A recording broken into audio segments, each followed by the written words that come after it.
ما ہاذا جب ہم کسی چیز کے حوالے سے پوچھتے ہیں تو ما کا لفظ ما استعمال کرتے ہیں۔ ما کا مطلب ہوتا ہے کیا۔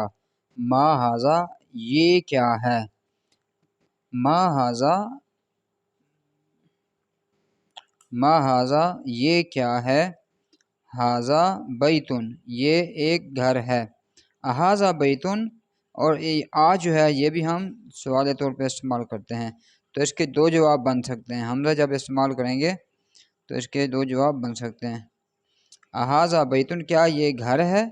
جواب اگر جی ہاں میں ہے تو کہیں گے نعم ھذا بیتن، اگر گھر نہیں ہے کوئی اور چیز ہے تو آپ کہیں گے لا، تو پھر اس چیز کا نام بتائیں گے۔ یہاں پہ گھر ہے تو اس لیے اس کا جواب نعم میں ہے، جی ہاں میں ہے، نعم ھذا بیتن۔ ما ھذا یہ کیا ہے۔ ھذا قمیص یہ ایک قمیص ہے۔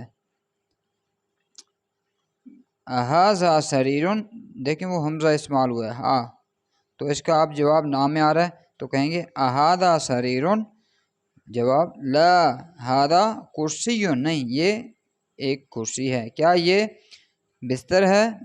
نہیں یہ ایک کرسی ہے۔ اھذا مفتاح کیا یہ چابی ہے؟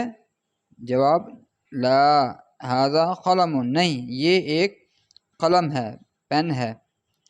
ما ھذا یہ کیا ہے۔ ھذا نجم یہ ایک ستارہ ہے۔